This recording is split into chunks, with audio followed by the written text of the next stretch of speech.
Like the whole corner lights up with all these different things. Corner lights up with all these different things. Because I like to live like a teenage boy in my office. Absolutely. Best way, I find. Why do you think I've got windows and blades and everything around me? Much to Gemma's delight, of course. Yeah. She's kind of got... I think she's kind of immune to it now, really. It's, I think what they call that is acceptance. That's called marriage. It's one room in the house. Mm-hmm.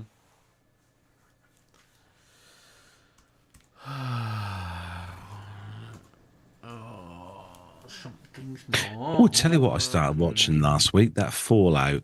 God, it's good. You ever played the games? The games are good. No. I knew of the games, but I didn't know that, obviously the series. So I started watching it, binge watch like the first 4 episodes. It's really good. I started replaying Fallout 4 recently. So is the film based on the game or the game based on the film? I think so.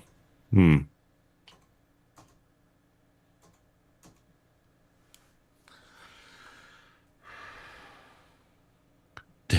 just going to mute my mic a second because my boss has just sent me a voice note and that will not be able to play on air. Oh, I think we should. Just for, transparency. Yeah, okay. Yeah. I think so. That would be hilarious.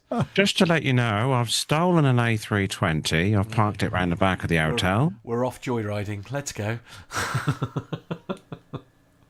Can you imagine? Oh, come on, you stupid machine. Have we had any Patreon of... no, not yet. No. Not normally. They're taking our money. It's not Or normally your money, to be precise. It's not normally till the 6th, to be fair. Oh, is it? Oh, right, okay. It's usually around about the 6th it gets delivered, I think.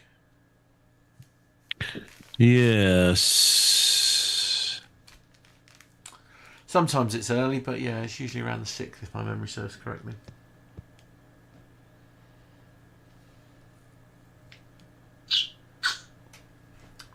Yeah, that was the 5th of Jan last time. I suppose it depends on what day it falls on. Yeah. I think it's normally the 6th unless the 6th falls on a weekend in which... Yeah, 6th is a Friday this week, so it'll probably be Friday that it lands. Yeah. Or it might be tomorrow, to be fair. It's lovely jubbly. Yes, it's February now, isn't it? It is. Yeah, scary, isn't it? It's, John Falk says low sound level from Matt. It's probably because you weren't speaking into the microphone. I would Oh, sorry. Is that better? Or am I Slightly. still low levelled? a little bit more would be nice. La la la la la la. What's going on there then? Hang on. 1 2 1 2. Just give us a quick. That's a bit better. Yeah. 1 2 1 2. So if I do something about that, how's that? That's better, yeah. Yes. Yeah. Okay. I am a little bit quiet on. Yeah. Why am I quiet on YouTube? That might be better. Yeah. Okay.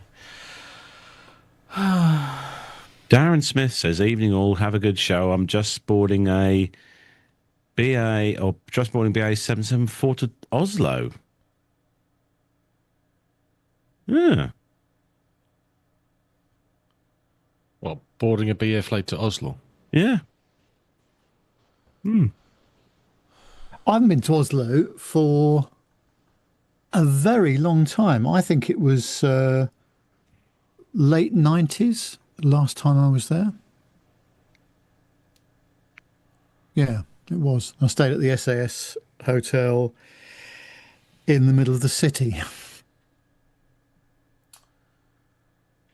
Oh, last week we were talking about the beluga retirements. One of them is being taken and landed and used as a is it a STEM research Oh, right. school or something? Cool. Being used as a training thing anyway, like a school or something. Obviously, Well, Did you read that story fully, Carlos, or did you skim read it? no, I skim read it. It popped up my feed. I get probably at least 20 emails a day from all the various aviation news feeds I subscribe to. Some of them are not very interesting, but I.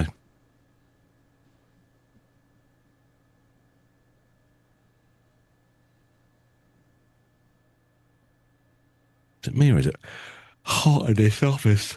Oh, blimey, it's hot. I mean, it's cold in the studio here, so... Alexa, set hallway to 18 degrees Celsius. Perhaps you need to turn your fuel control from run to cut off. Is that an aviation reference? It is. Okay. Is that story in here this week or not? No. Because it's a non-story, I would say. Well, I guess it'll be a potential lawsuit, what I had to say on it, so probably best good. not. Okay. Excellent. Oh, sorry, it is. It is in, actually. Yeah. Oh, is it? Excellent. Great. Yes. Yeah. Okay. God. I'm now nervous, just saying. No, that's all right. No, it's all public domain stuff. It's okay. Okay. Yeah. It's all good. Yeah. Yes. And I'm reading it as well, I just noticed. Okay. Yeah. As Andy made that statement there, everything around me just went... No. Okay. Lovely. We're all good.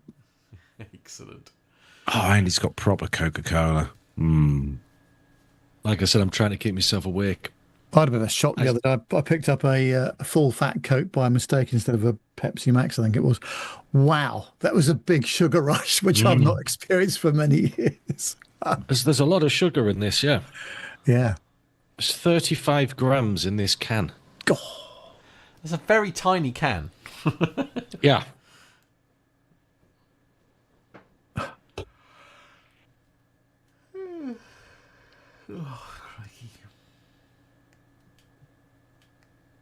I'm very much looking forward to my week off next week.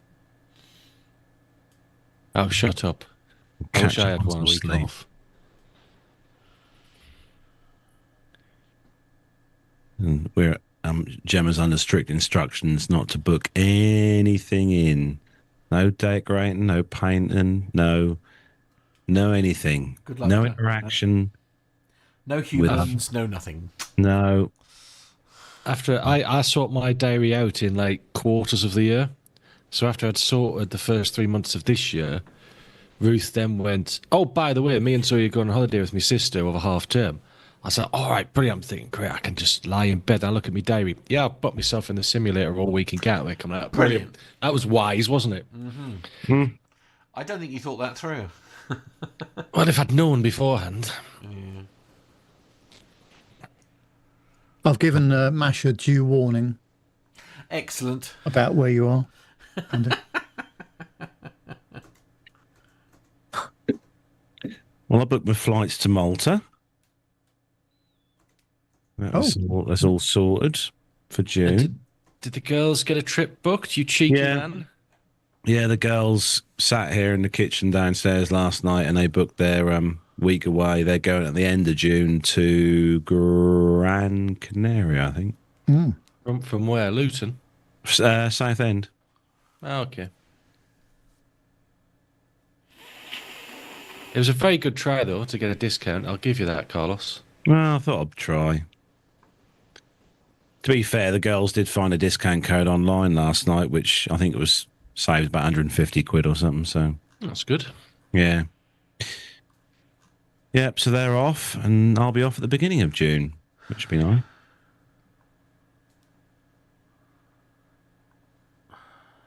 Oh, shit.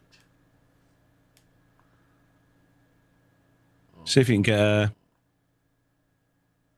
trip out to Malta at the beginning of June, Andy, just for shits and giggles. It's too far for me. Sorry. No. That's worth a go. Are we ready? We are ready. Look at that. Yeah, the clock is ticking. Cool. That's because I'm in the chair, you see. That's what it is. It's like a Speedo on a Focus ST. The image of me in Speedos is just not the way forward. 7, 6, 5, 4, 3.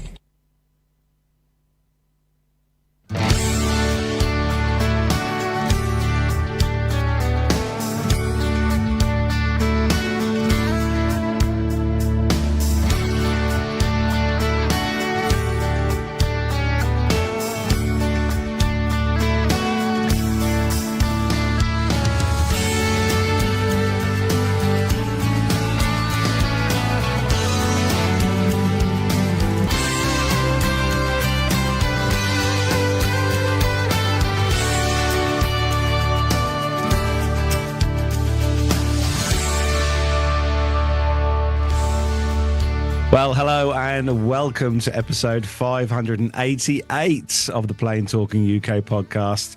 I'm Carlos, and in this week's show, in Australia, the new Western Sydney International Airport scraps the painful check-in process. In the US, the FAA are going to require the use of 25-hour cockpit voice recorders on new aircraft instead of the existing 2-hour limit. And a man climbs on to a Vueling aircraft in Valencia, causing a 2-hour delay to the flight. In the military news segment, an aviation museum in the northwest of the UK has its £10 million expansion plan approved. Blimey. And the Royal Australian Air Force has deployed multiple aircraft to Nellis Air Force Base in Nevada to engage in multinational combat training exercises along with the Royal Air Force from the UK and the United States Air Force. We've got a superb contribution from Shane for this week's Retro Airline Ad of the week, and Nev will be giving us some more details about the 600th show, which of course is in May.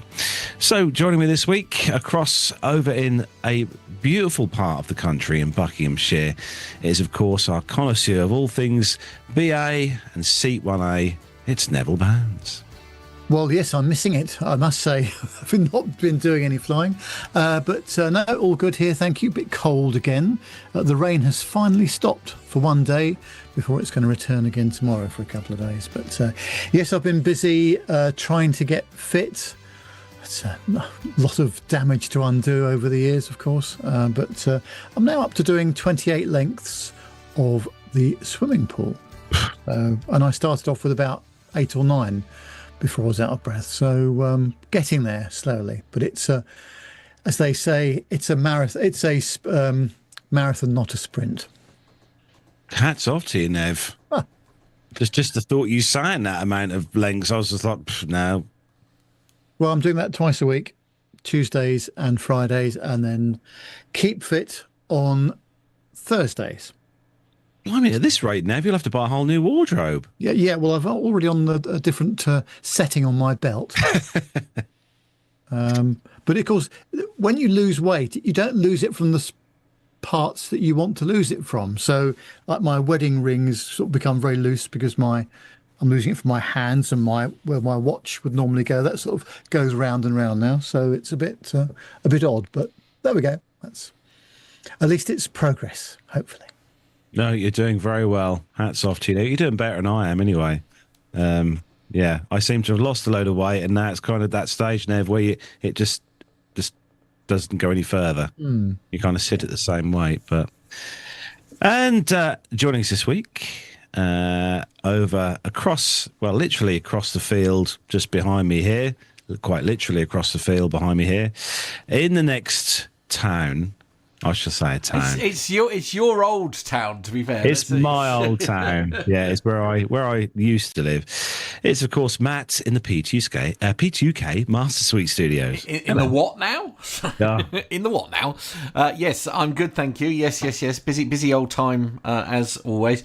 Got Muppets doing silly things at work at the moment. That's keeping me a bit crazy busy because I've had a change of role, and now I get emails from people. Like scary people, like people who sit on the board and all that kind of thing. So, yeah, not loving that. But hey, never mind. All part of the fun. Yeah, the weather. I tell you what, Matt. You Yes. know, because obviously I don't know what it's been like where Nev is over in Buckinghamshire, but it just seems like all we've had for the last week is just rain. Yeah, well, I mean, that's what Nev was alluding to there, wasn't it?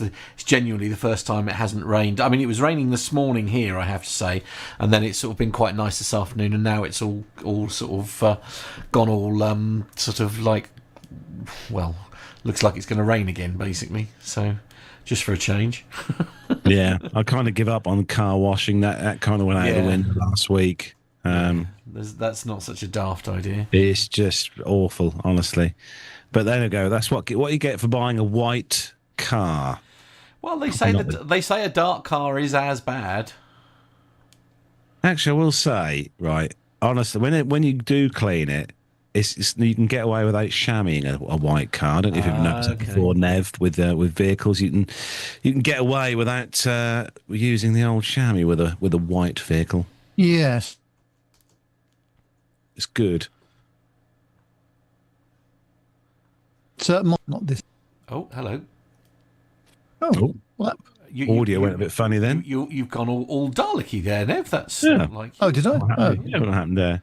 okay. Yeah. Yeah. Anyhow, Nick is not with us this week. He literally put all the notes together for us. But I think he's the last thing we saw of him in the group chat. He was drinking a pint of beer. I So see. well done, Nick. Fair enough, yes. Another fine beer connoisseur of the team is, of course, our resident Airbus captain and sim captain as well. It's Captain Andy. Hello, Andy. Hello. I'm in a different place this time. Are you allowed to say where you are? Yes, I'm in the Netherlands. I'm in the lowlands of the Netherlands. I'm in Amsterdam this week. And what Nev didn't mention about what he was exercising, he didn't mention Wine Wednesdays, which I'm sure he still has, yes, and enjoys that. I didn't know that was a thing, Nev. I feel like I've... No. Oh, right, okay. No, I've stopped all that for the time being. Oh, dear. God, Which is what normally happens if you're Andy and you've got a medical to look forward to. Yes. Yeah. In a few weeks' time, that'll be me when I'm going to be the cleanest living person ever. Then once the medical signed off for another year, that's it. Back to fried foods and alcohol. Amen to that. Yeah. Do you not miss that glass of lovely chilled Pinot, Nev? Oh yeah, definitely. Yeah, I was And gonna say, yeah, I did the dry January, and I've just sort of continued it into February, really. I do miss it, but it's as I say, you have to make a start somewhere. But I'll come back onto it later on, but perhaps with not the vigour that I was doing. Well done, you, Nev. Yes. Well done, you. Yeah, I just couldn't do it. I'll trouble is, I'll go in the fridge, there's a beer there, and I have to drink it. But anyway. Do you? Does it yes. are we at the point where it calls your name at night? Is that what? Yeah. Right. Yeah. Okay, jolly good. Gemma's got this really uncanny habit of just keeps buying me these weird and wonderful guest ales from the shop and putting them in the fridge. You make that sound like it's some form of negative. I don't understand that. Your wife loves you so much that she buys you beer. Beer, I know it's awful, isn't it? All right for some, It's a harsh life, isn't it? In the east of Anglia. Yeah, yes. clearly. Yeah, it is. Whatever. So let's take a look in the chat room this week and see who's joining us in the chat room. Topping off the list, Darren Smith's in there, who's currently now boarding a BA flight. Just sent some pictures through in the PTK WhatsApp number. So thanks for that, Darren. Some nice pictures there. He's in row 7, Nev, but he can see seat 1A from where he's sitting. Well, that's You see. barely adequate, but we'll let him off. Mazoos, hello to you, Mazoos, as well. Richard Adams, good evening to you. We have got John Falk. Hello, John. Good to see you in there. He's going off soon to have some food. Don't blame me, John. Sounds like a good idea. We've got Tanya. Hello, Tanya. Says, hi, everyone. The lovely Masha. Good evening, everyone, she says, waving her hands. Hello to you, Masha. Jason Trussell. Evening, all. And everyone, hope everyone's well, and the new Concorde 50p is cool. Oh, he's got the new, it's at the Royal Mint, I think, done a special Concorde coin to commemorate the old Concorde. Yeah. We have got Richard Adams and Bill. Hello, Bill. Bill says, good evening, afternoon to all. We've got Plane Safety Podcast. Pip's in there. Howdy, folks. Hello, Pip. Dirk S. He's in there as well this week. And don't miss anyone out. Don't forget, if you're listening to us an audio podcast, you can find us on YouTube on a Wednesday night at 7 o'clock, where you can watch us live and join in the chat room fun, as it always is every week. Don't forget to subscribe to us as well and hit the bell icon to be notified when we are live and recording new shows, just like we are now. Right, we've got loads to get through this week, including a Retro Airline Ad of the week, which has been sent in to us by a listener. But first, it is that time of the month. Oh, yes. Hello? Yeah. At first, it is that time of the month where we have to say a very special thank you to a whole host of lovely people, Nev, isn't it? We do, and as you all know, it costs us real money to keep the show on the road, with media hosting costs, website hosting costs, and all sorts of bits and pieces. And we get some of our revenue from you, the very kind listeners. And this month, those donations have been made possible by Richard Adams, Derek Smith, Bill Aronek, Sam Dawson, Alex Robinson, Dirk S., Sasha Beer, Stephen Ivey, Nick Codling, Louis Kasharis, Alan White, Stephen Howland, Tanya Wyman, Nicholas Hewitt, Masha Hertz, Ruben Wells, Neil Lanwarn, Graham Haley, Jonathan Warner, Jordan Rose, Andrew Wilson, Captain Jeff, Adam Spink, Liz Piper, Jeff Ward, Stuart Backer, Stephanie Plummer, Carl S., and John Falk. And those people very kindly paid us by our Patreon. And we have two PayPal donators, which are Jenny Parkinson and Mazuz Kareem. Thank you very much to all of you. Your contributions really do make a difference to how we put the show on the air each week.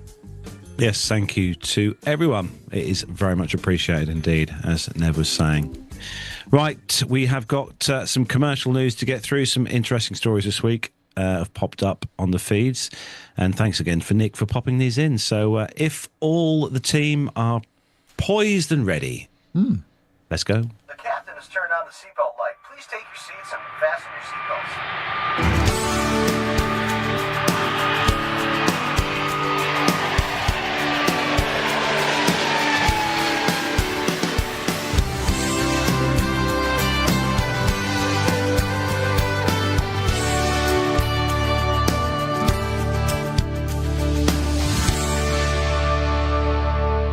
This week's first story comes from www.news.com.au. Aussie Airport scraps painful check-in process. So if you're a big fan of going to an airport and you don't like check-in desks, I mean, I quite like the whole meeting people thing. But anyway, Australia's newest airport is set to scrap one of the most frustrating parts of catching a flight.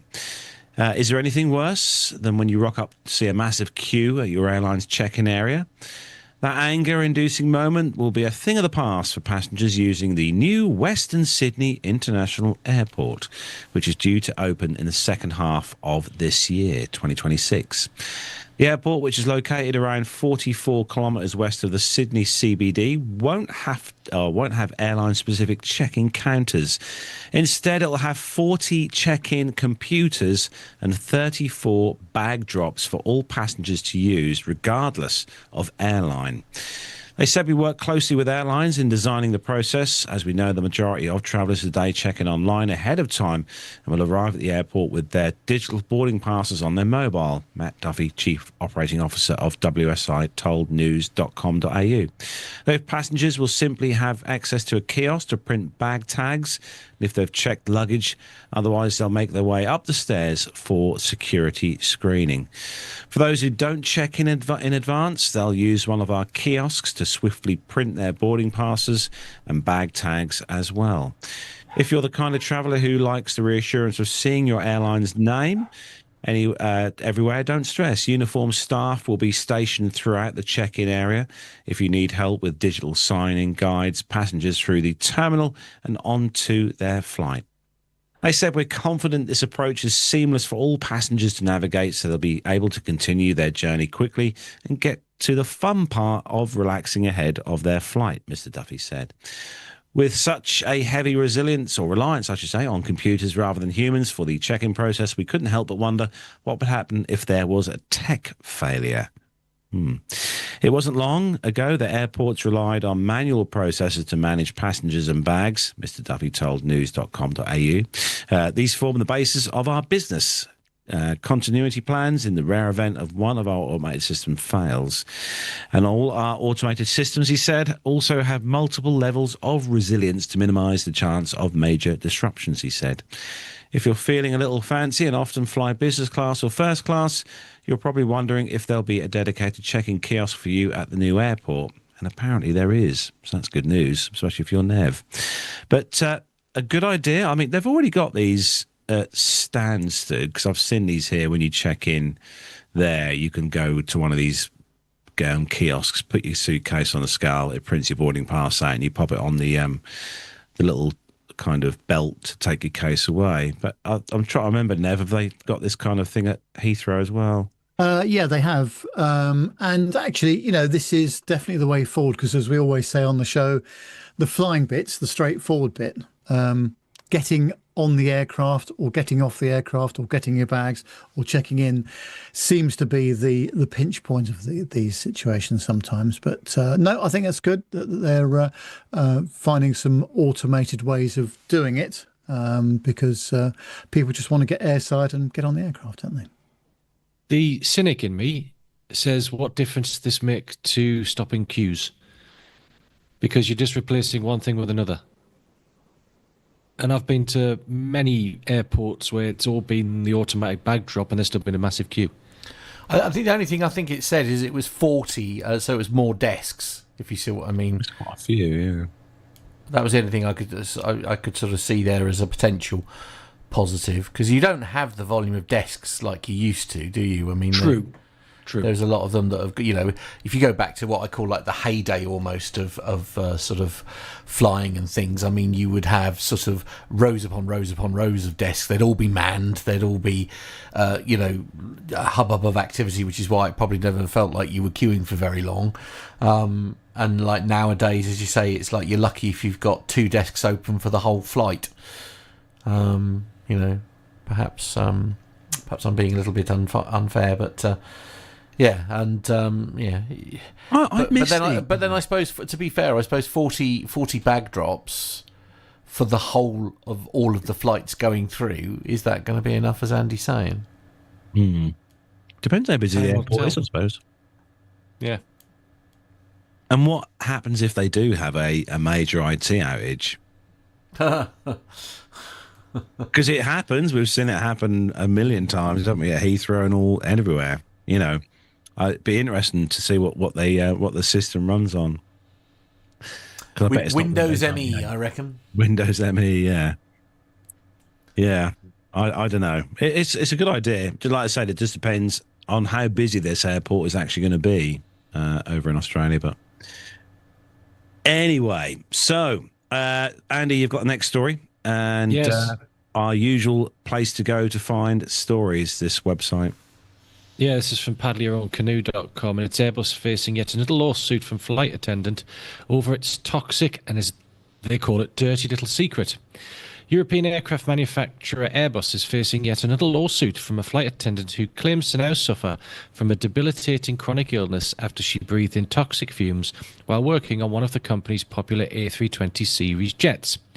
The latest lawsuit against Airbus was filed in a New York district court this week by Tamara Farrell, an American Airlines flight attendant based in Phoenix, who claims to have suffered permanent neurological and psychological injuries after an alarming incident on January the 14th, 2024.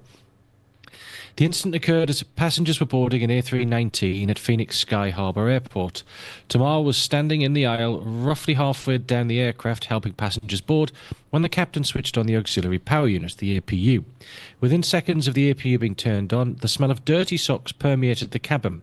Tamar quickly moved to the back of the aircraft where she found her co-workers coughing and gagging from the smell. Tamar called the captain, who ordered an evacuation of the plane. During this time, Tamar began to cough and suffer from a mental fog and a severe headache.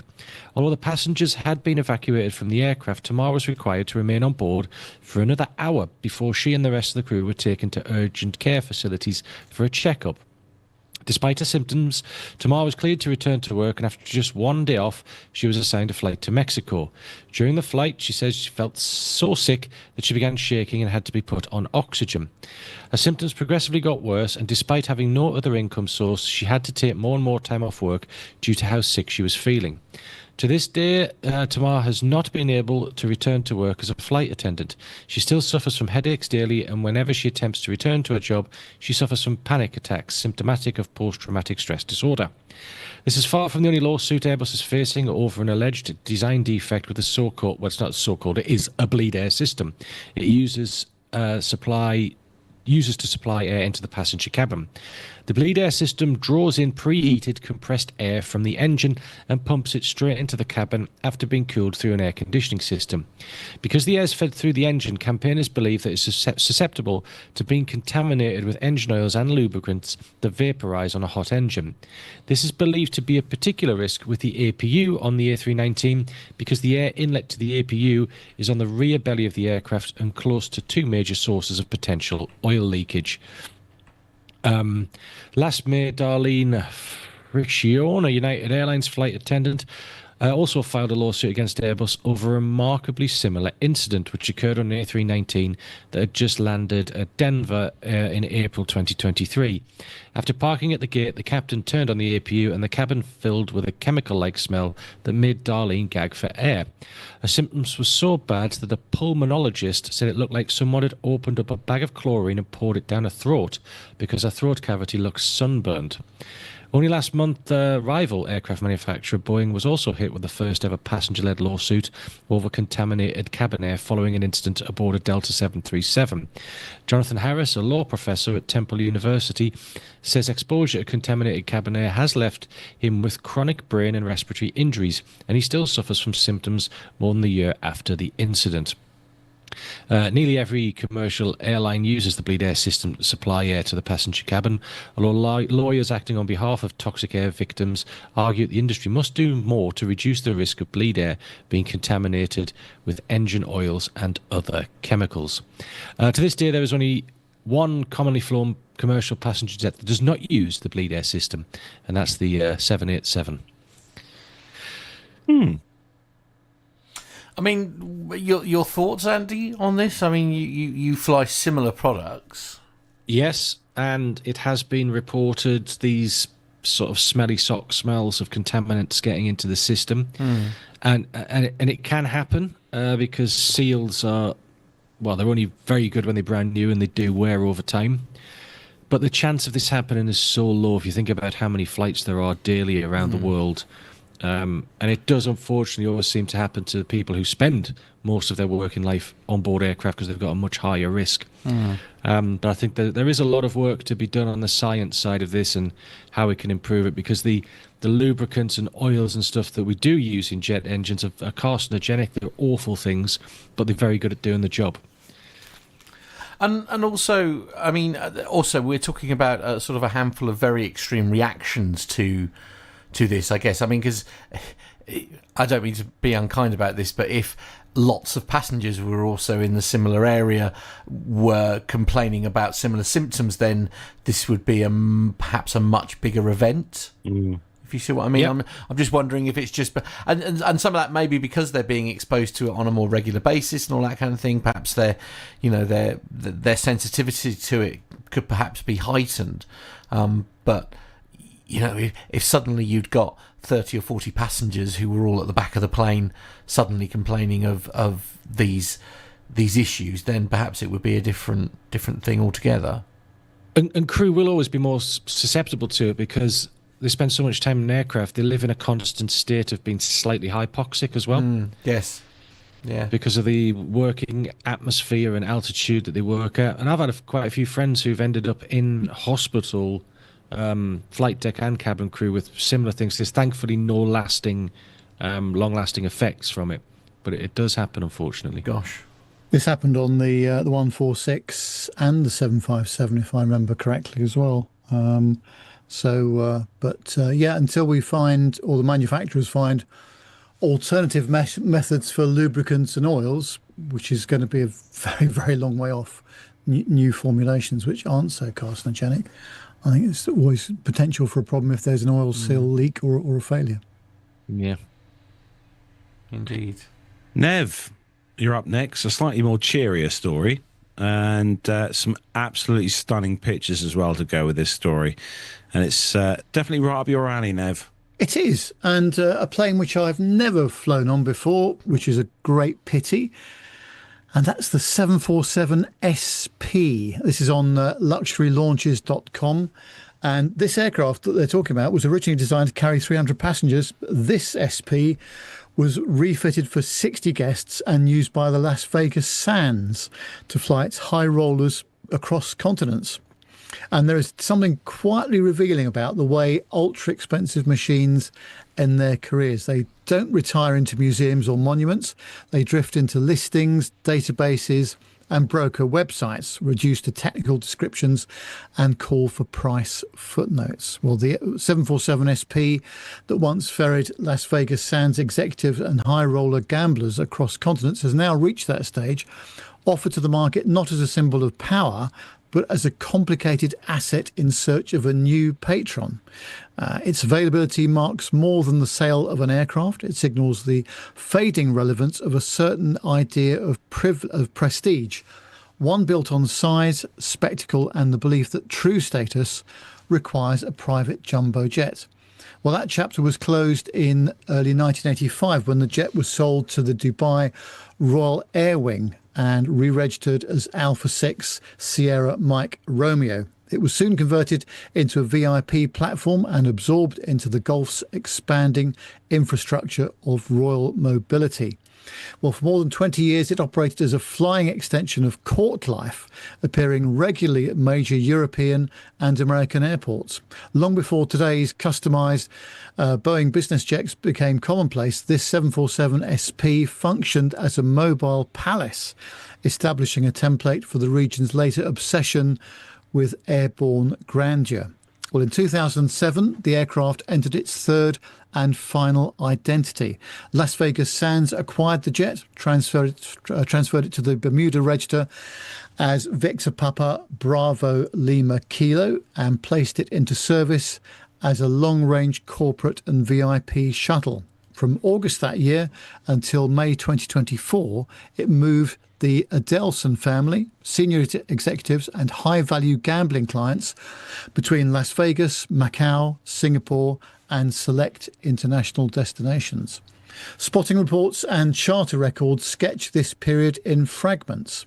The aircraft appeared in Los Angeles during the UFC 246 weekend in 2020 to collect VIP guests. It was observed crossing Canada on a Rome to Las Vegas flight, likely carrying casino whales or Middle Eastern patrons. In 2019, a video tour posted by Kim Kardashian and Kanye West briefly exposed its interior to a mass audience, offering a rare glimpse into a normally sealed world. Well, this 747 SP began by carrying middle American travellers, then spent 2 decades as a Gulf Royal Transport, and finally became a tool of global casino capitalism. Few aircraft trace the movement of elite power so clearly across continents and generations. Well, by the time Las Vegas Sands took control, the aircraft had already been transformed for private use, but its interior continues to evolve. Early in its Sands service, it reportedly featured around 157 seats, combining VIP zones with a conventional aft cabin, supported by multiple galleys and 7 lavatories. It was designed to move large groups in comfort without abandoning efficiency. Well, that balance gradually disappeared, and current listings indicate a final configuration of roughly 60 seats, an extraordinary reduction for a wide body designed for nearly 300 passengers. Space replaced density, whilst privacy replaced capacity. The official listing does not disclose an asking price, instead inviting interested parties to contact the seller directly. As it waits for a buyer, it stands as a relic of an era when wealth was expressed through physical scale and mechanical excess. It embodies a time when influence was measured in square footage and range charts, and where the ultimate statement was not discretion, but a private jumbo jet capable of carrying an entire lifestyle across oceans. It's always amazed me what a 747 SP looks like as well. It's a very unique look to an aircraft. The scale of it looks completely wrong, doesn't it? But I'd love to have got on one, I must say. It's Beautiful. so nice inside. Those pictures are just incredible. If you find the website that's selling this online, there are quite a few more pictures of the aircraft and interior and stuff on that website, all in decent high res. But it's just, blimey, even the, I was going to say cheap seats, even the sort of not so plush looking seats still looked huge, with about 6 meters of legroom in between each seat. It's just incredible how that looked. Absolutely incredible. I'm surprised they've put it up for sale, because it's never going to sell. It's the last flying version, last airframe of the SP left. Nobody's going to buy it. It's way too expensive to operate nowadays. And if you got that sort of money, you'd probably go for a 777 BBJ or something like that. Well, I'll tell you what, it'd make a good one, Andy. It'd make a damn good hotel. Well, if you yeah. had somewhere to park this. Yeah, I mean, the one in Stockholm's failed now, hasn't it? That's closed. Yeah. It's trying that. I think they should actually go in a museum if it can. That'd be the best place for it. There's a few SPs preserved around the world. I know South Africa preserved one. I'm not sure if Qantas did or not. So it would be nice to see it in a museum, because it's a beautiful airframe. Yes, Go Free Jet 1 in the chat room. It's got the right idea. Yeah, I have seen that episode with Colin Furze where he buries. Yeah, I've seen it where they bury the jet underneath the ground. That's such a good idea. But no, I definitely think this would make a very nice luxury hotel if someone could afford to buy it and move it and store it. Yeah. All of those things. All of those things. While it's still flying, though, if you're going to do that, it's like the best idea to get it now while it can still actually, travel somewhere if you need it to. Need a lot of moving money on. for that. Oh, no, blimey. I mean, I did get a few quid on the premium bonds this month, but not that much. Oh, Matt, you've got the next story. And this is quite interesting. Be interesting to see what Andy thinks about this. All about FDRs, flight data, or cockpit recorders, I should say. Indeed. It's aerotime.aero is the source on this one, and the headline is FAA to require 25-hour cockpit voice recorders on new aircraft. The US Federal Aviation Administration has finalised a rule that will expand cockpit voice recorders, CVRs, retention from the long-standing 2-hour loop to 25 hours, a major shift intended to stop crucial audio from being overwritten before investigators can secure it. For newly produced passenger aircraft, the requirement is set to take effect from 2027, making a 25-hour CVR the new baseline on fresh deliveries rather than the optional upgrade. The FAA argues that the 2 hours is increasingly misaligned with how incidents are reported and handled in real life, especially when an event is noticed late, when a flight continues through taxi, in and turnaround, or when crews operate additional sectors before anyone recognises the need to preserve recordings.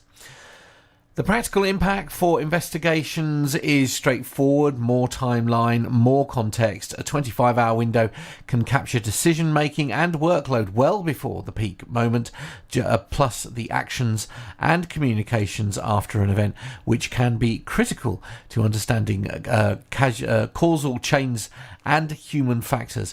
The rule is also meant to reduce the growing number of cases where CVR audio is unavailable simply because it has been overwritten.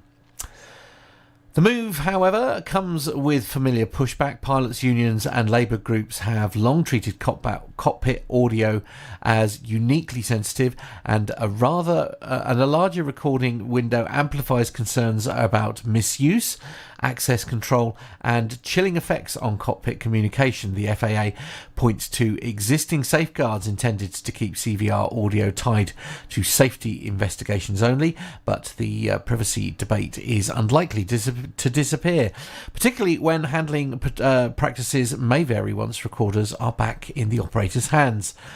Cost is another fault line, especially around retrofit. For new build aircraft, the incremental cost of installing a 25-hour CVR instead of a 2-hour unit is generally considered limited. Retrofitting older aircraft is more complicated. Why? And expensive. Depending on hardware, installation, labour and integration, the FAA has been cautious about imposing a blanket fleet-wide retrofit through regulation alone.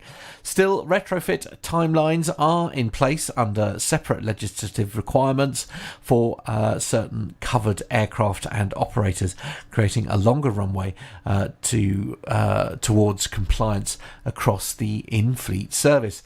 International alignment is part of the rationale. ICAO and European regulators have already moved towards 25-hour CVRs for new aircraft, and the FAA's rule brings the US closer to that direction, reducing divergence amongst global manufacturers and operators.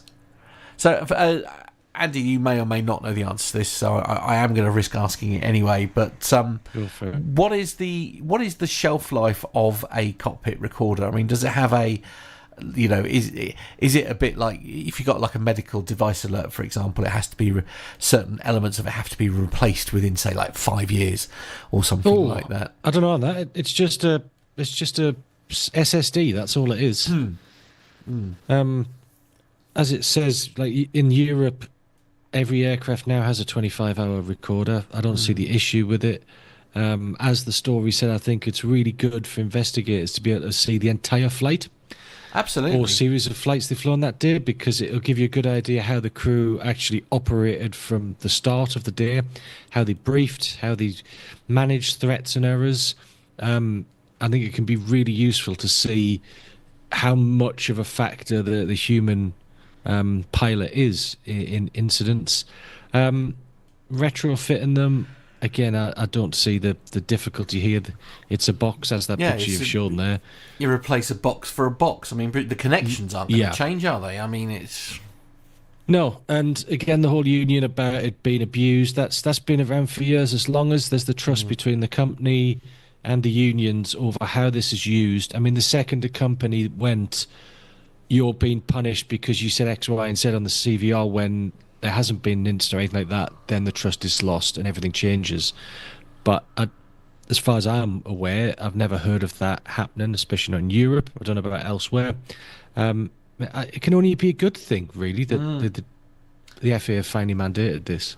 Well, and that's why I'm a little bit surprised. I guess the naive person in me sort of kind of assumed that it would be that kind of number, because I mean, what's your average flight? Probably 4 or 5 hours. If you work out the sort of overall. I mean, to me, it just seems like a no-brainer that all of the information should be available for the time in which a particular set of flights takes place. Yeah, and the FDRs are already a lot longer than that anyway.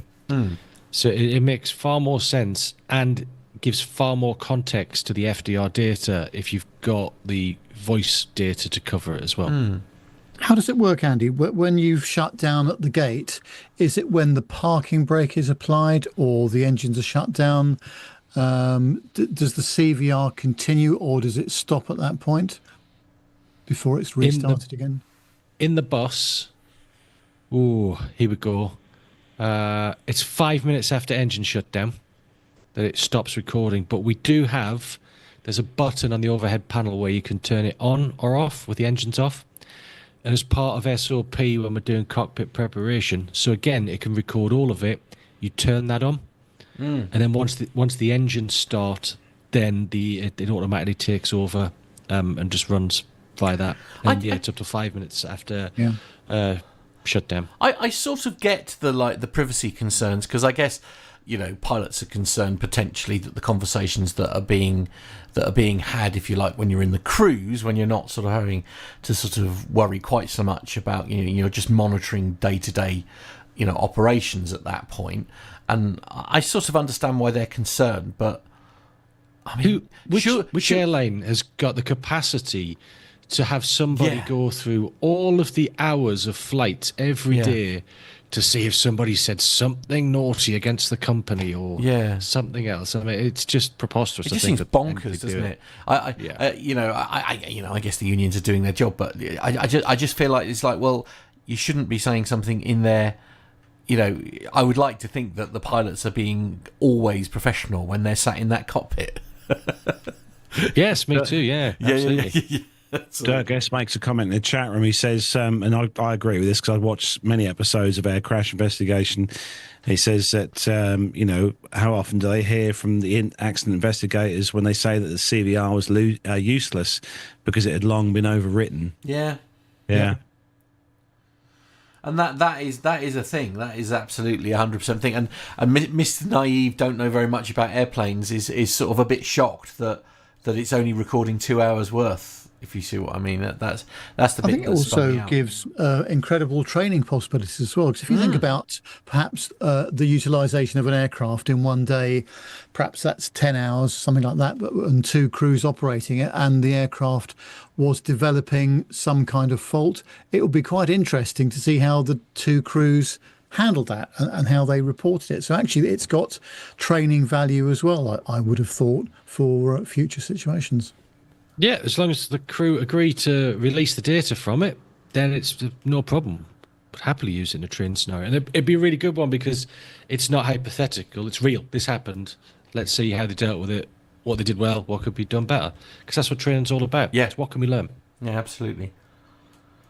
Just out of interest, Andy, I'm guessing, do they have one in a sim? I mean, it's just, I don't know whether it's recorded when you're in the sim. In a similar kind of...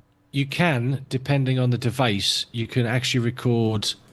there's video cameras in some of them, several. Yeah. Which can be very useful if you've spotted something that you think it'd be best debriefed by watching it back again. And again, we use that, and then once it's done, everybody's present while it's deleted so that nobody else can use that data. Interesting. There Very we much go. so. Insidermedia.com for this next one. East Midlands Airport ends 60th anniversary year with a surge in cargo volumes, probably led by me and my order from a certain company beginning with T the other night. The end of East Midlands Airport's 60th anniversary the year saw it record the third highest year-on-year increase in cargo in its history.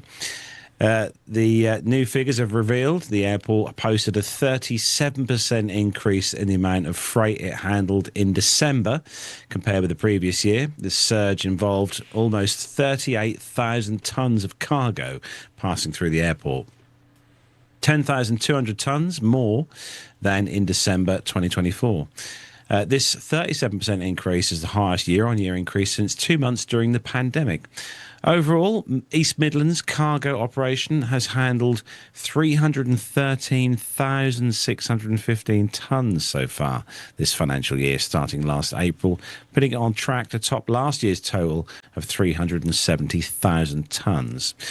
Managing Director Steve Griffiths said our cargo operation has already established a linchpin in the UK's international trade network, continues to go from strength to strength.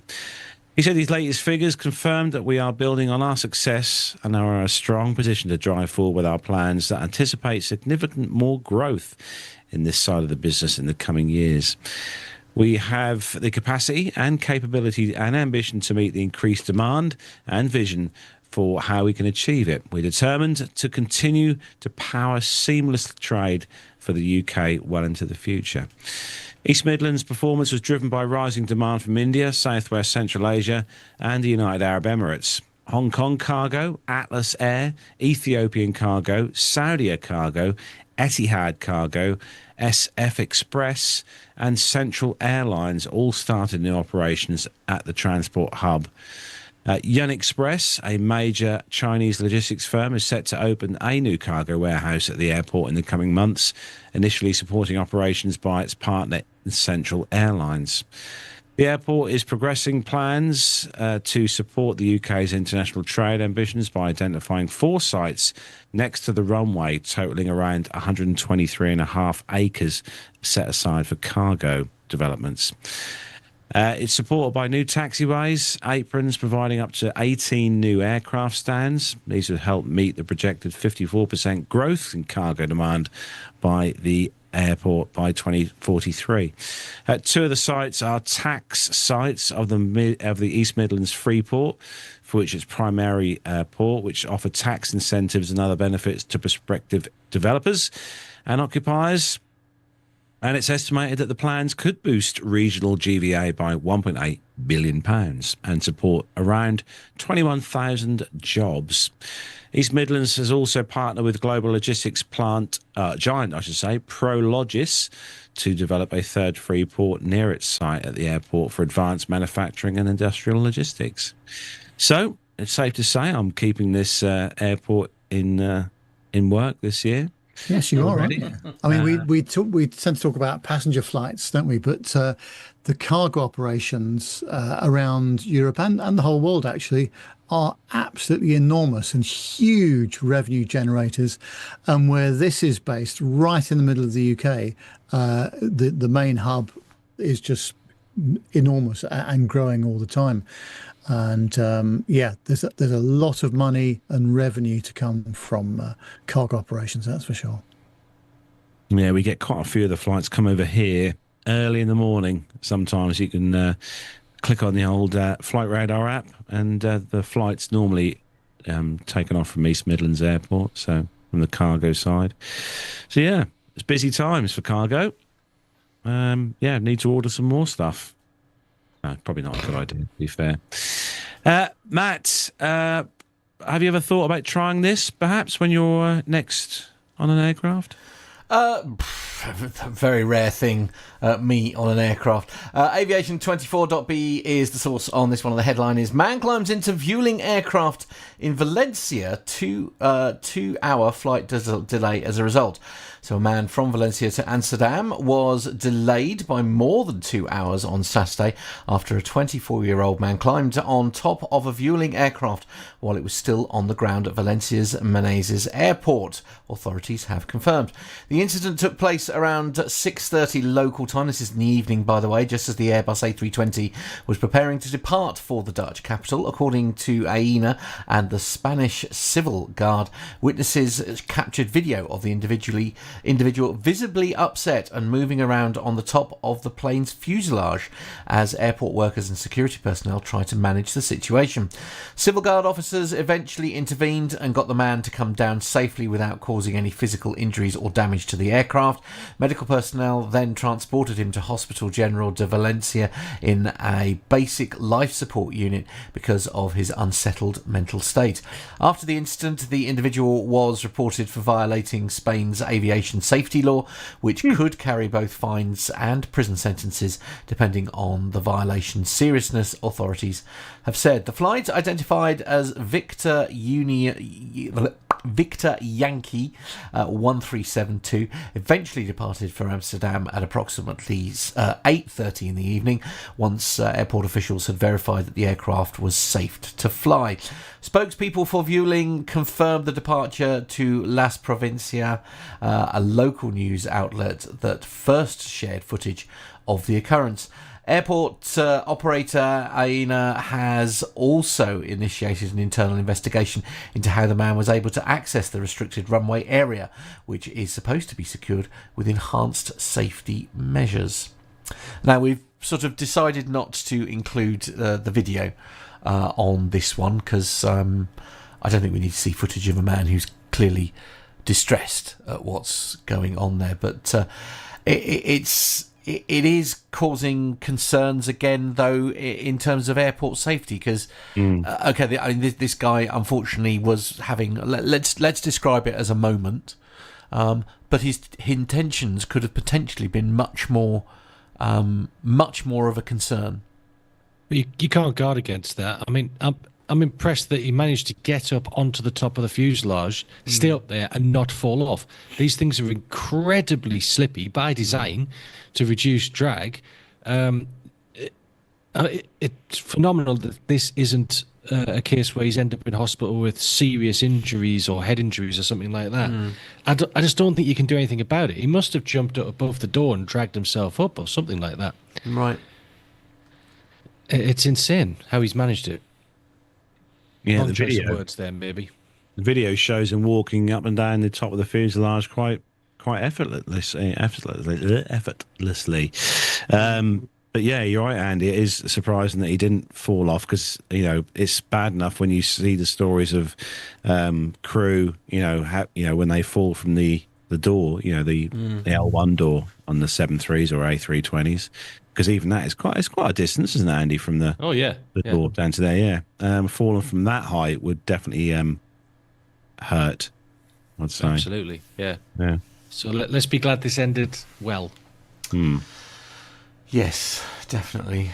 Nev, you've got the next one, and it's those old switches again.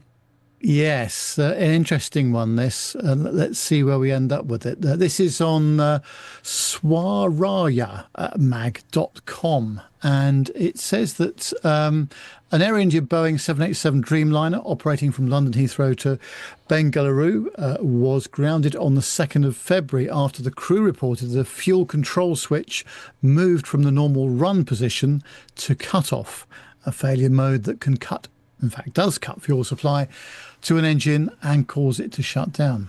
The incident occurred on flight AI-132, scheduled flight from Heathrow, London, to Kempe Gowda International Airport in Bengaluru.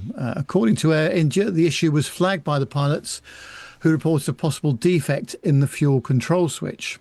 The airline immediately grounded the affected aircraft, which was a 787-8, registration Victor Tango Alpha November X-ray, as a precautionary measure, and informed the DGCA. Boeing, the aircraft manufacturer, had been brought in for priority technical checks. In a statement, Air India said, "We are aware that one of our pilots had reported a possible defect on the fuel control switch of a Boeing 787-8 aircraft. And after receiving this information, we have grounded the said aircraft and are involving the original equipment manufacturer to get the pilot's concerns checked on a priority basis. This matter has been communicated to the aviation regulator, the DGCA."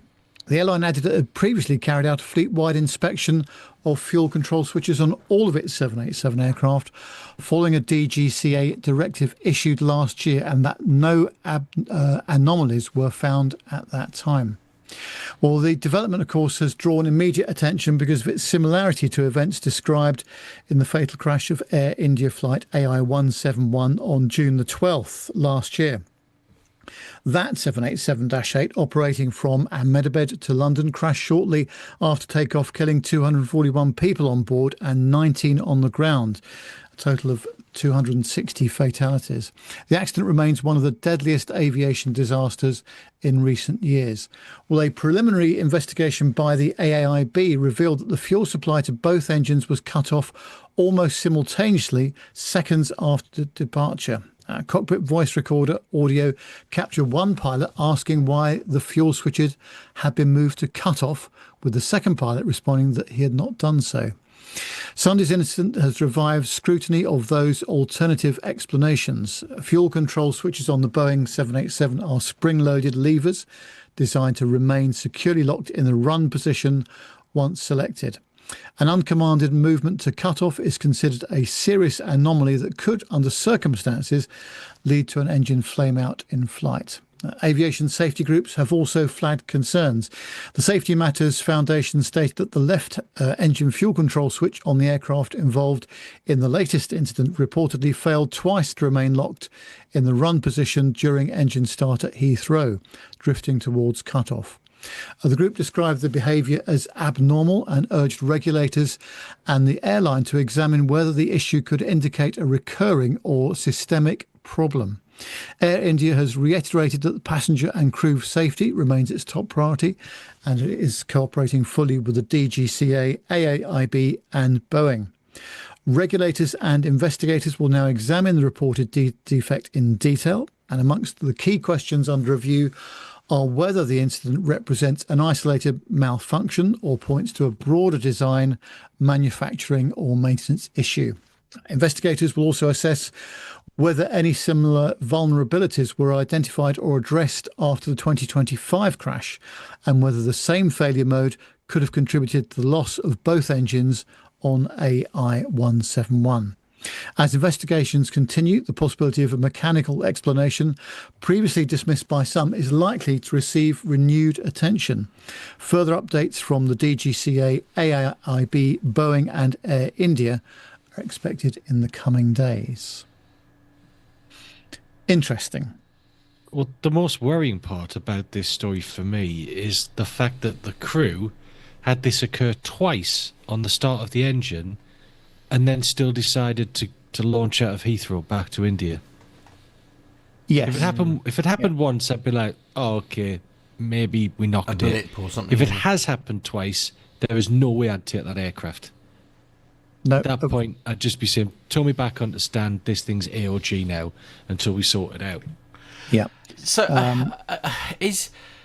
I don't know how to word this in a tactful way, but your reaction to that scenario, Andy, is, you know, a very strong one, for want of a better word. Is there an argument perhaps that the culture is that they're so worried about, you know, issues from the company, if you like, because they ended up having to ground an aircraft? And here, you know, the captain's word is law, and regardless of what the company thinks, if you like, they'll go with that almost, obviously, because you are ultimately responsible for the safety of everyone on that aircraft. But in a very different culture, that's probably the safest way I can probably say that. And that concerns me, because even further, because then what else are you willing to do for the airline in that scenario? Yeah. I mean, it's not just everybody else on board; it's also your own skin at the end of the day. Yeah. And in my head, I just go, "This thing's not safe to fly. We ain't doing it. I'll take whatever backlash comes." Yeah. But I just don't get why they took it. yeah, absolutely. And that's where I'm. That's kind of where I'm coming at, is, as you say, because your reaction is very clear to that set of scenarios, and I don't know. I guess I'm trying to sort of answer the unanswerable of, like, why on earth was their decision different? If you see what I mean, and you know, That's something you'd have to ask them. Ultimately, that's the only way. fair. Is it trying to push Boeing to look at the switches again for some reason? Maybe. Who knows? Yeah. I don't think there's been any reports from anywhere else. Will this create enough noise that Boeing, regardless of if they find any switches that are faulty, will they just go ahead and redesign it? But then does that imply guilt in it? Who knows? The whole scenario is a bit of a mess. Until we get the full report by the 12th of June, or at least a very substantial one, I don't think we'll know. No, very true. Very true indeed. Andy, you've got the next Yes. story, and moving on to an aircraft that you know a bit about. Yes, this is another one from Paddle Your Own Canoe. It's Airbus sold airlines the dream of space efficiency on the A321. Two major carriers are now reversing course. So aircraft manufacturer Airbus sold airlines the dream of single-aisle aircraft that could fly further with the most space-efficient cabin layouts possible, carving out every spare inch of space to squeeze in as many seats as possible on board. It sounded like the perfect deal for airlines, lower operating costs on smaller, more fuel-efficient aircraft, but with a comparable number of seats to much larger aircraft. The reality for passengers was anything but a dream.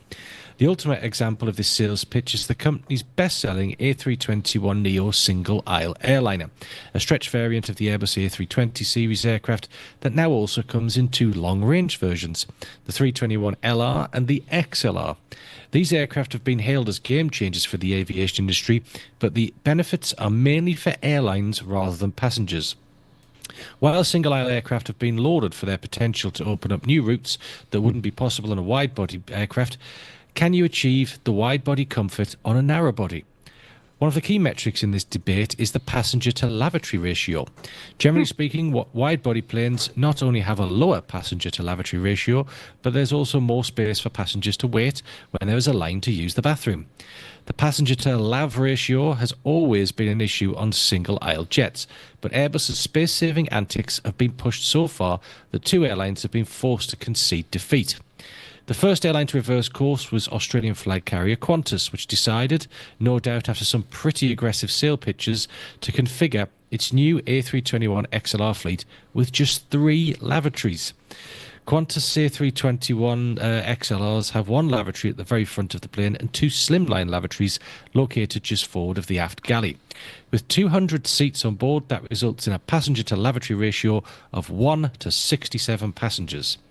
That's not actually too bad until you consider two things. The passenger-to-lavatory ratio on the A330-200 is just 48.6 passengers per bathroom, just 42.6 on the A380, and only 41.5 on a 787-9 Dreamliner.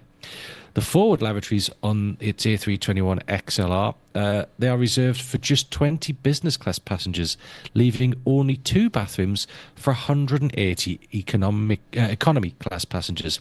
So that gives a ratio of 1 bathroom to 90 passengers.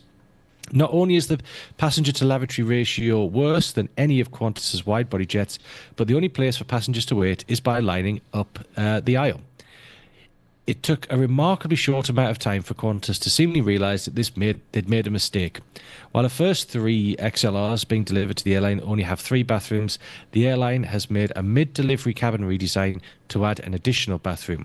Obviously, the space for the additional bathroom has to come from somewhere, and Qantas has been forced to cut a row of 3 economy class seats to install a mid-cabin lavatory which can be located just aft of the business class cabin. Then there's Hong Kong's Cathay Pacific, which started to add the 321neo aircraft to its fleet in 2021. While Cathay boasted of new standards for comfort, space and entertainment on board its 321neos, it also talked up the increased operational efficiency these jets offered. When it comes to the A320's original purpose as a short-haul aircraft, airlines seem pretty happy with Airbus's efforts to maximise efficiency of the available floor space. But carriers are learning the hard way that these space-saving concepts don't necessarily translate to mid-haul and long-haul flights. Well, there you have it. There's not enough bugs on board these aeroplanes. Definitely. Doesn't matter if you're in 1A, doesn't there? If you've got your own personal... Well, this is just sort of reiterates my point of some months ago of having single-aisle aircraft on long-haul ops. The congestion that it must cause, let alone the passenger-to-lavatory ratio when you've only got a single aisle. And crew are trying to do a meal service. I hope they've also increased the size of the waste tank on these aircraft as well, because it doesn't take long to fill them up. Are you saying that there would be more output on a long-haul sector? Yes, I'd expect a greater output of materials on such sectors, yes. I guess it depends on the food.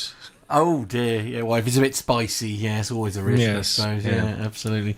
So, how is it that virtually every show we end up coming back to Scat Airlines? It's just a fascinating, fascinating experience. I'm assuming, therefore, Air India does not operate single aisle, very long haul sectors. I'd hope not. But they do operate those with the dual bogies, don't they? Which we learnt last week. They Oh, do. they do. Yes, Yes, That's they right, it was do. last They week, wasn't it? do. Yes. Or did, sorry, they don't anymore. They've retired them now. Yeah. That is very true. Excellent. Matt, next one up for you is a Ryanair one, just for a change. Oh dear. Right, okay, fair enough. Yes, it's traveltomorrow.com is the headline. And this is an interesting story, actually. I can't wait to see the fallout from this. And I also can't wait to read O'Leary's reaction to it. This is going to be fun. Ryanair booking practices have been considered unlawful. A Brussels court has ruled. Brussels Commercial Court has ruled that several of Ryanair's online booking practices are unlawful, confirming long-standing complaints from consumer group Test A-Chats supported by Euro consumers. The court ordered the Irish airline to change its practices within 3 months or face a daily fine of €5,000. Test A-Chats filed a lawsuit in May 2025 arguing that Ryanair misled passengers during the booking process and violated customer rights. The court highlighted 3 major areas of concern. First, Ryanair's bundled fare packages were found to be misleading. Passengers selecting a regular fare are automatically offered extras such as priority boarding and reserved seating, even if they only plan to take hand luggage. Whilst these services can be purchased separately for a lower price, Ryanair does not make it clear during the booking process that pushing customers towards more expensive packages. Second, the court ruled that the airline's use of false scarcity messages, such as only 5 seats left at this price. Oh, I see. Yes, was illegal. These warnings, displayed alongside a new price in red beside a crossed out fare, created a sense of urgency that pressures customers to book immediately. Test A-Chats presented cases showing that prices sometimes dropped after the warning appeared, proving the claims were misleading. Third, Ryanair's baggage pricing practices, which they're very famous for, let's be honest, were deemed non-transparent. The airline does not display separate fees for checked baggage for outbound and return flights, making it difficult for passengers to understand the total cost of their journey. The court emphasised that all prices must be visible from the start of the booking process. Passengers have the right to see prices clearly, separately for each service from the start of the booking process, so that they can make informed choices and pay only what they actually need. The court spokesperson for Test A-Chats has said. The court did not find Ryanair's policies on hand luggage included in the ticket price or surcharges for sitting next to a minor illegal. However, at the same time as the European Parliament, Test A-Chats is pushing for stronger European regulations that could require airlines to include 7 kilograms of hand luggage in every ticket and allow an accompanying adult to sit next to a minor for free. Ryanair has faced repeated clashes with Belgian authorities. Most recently, the airline cut 1 million seats at Brussels airport in response to higher Belgian ticket taxes introduced to reduce carbon emissions. Ryanair criticised the measure as a burden on low-cost travel, highlighting ongoing tensions with Belgian regulators. I don't know. I'm trying to think the best way to sort of. I work in an industry that is highly regulated, as do aviation, obviously, but the regulation tends to be more about how the aircraft is flown, managed, and all that kind of thing. I mean, I don't know. Are we being a little bit? This does happen. I get that. I'm not saying it doesn't happen, but I've managed to buy a flight without putting any add-ons. Yes, it is a bit of it does your head in when you're going through it all. And The flight price has quite often gone down sometimes. I mean, it's like I have noticed if you look at it more than 3 times, if you go back to it on a semi-regular basis, you notice the flight will actually go up, which I always put down to the algorithm recognise that there was potentially more demand for that flight. But it might just be that your cookie has told them that you keep coming back to this flight. So you're reaching a point where you might be sort of quite keen to purchase it. I don't know. So the second, my worry is that Ryanair is Ryanair. I mean, it's the ultimate story. You get what you pay for. You know what you. I don't know. I mean, Ryanair isn't going to change how they do their practices. They'll probably just close routes out of Brussels. You know, that's the sort of thing he'd do, wouldn't it? But I don't know. This whole second rule about the only 5 seats remaining or seats left at this price, I saw it happen this week. It does happen because I got that message when I booked my flights for Malta saying that there was only 5 left. And then when I looked back today at the same flight, it still says there's only 5 seats left at that price. Yeah. And that's after I booked 2 seats. Right, okay. Yeah.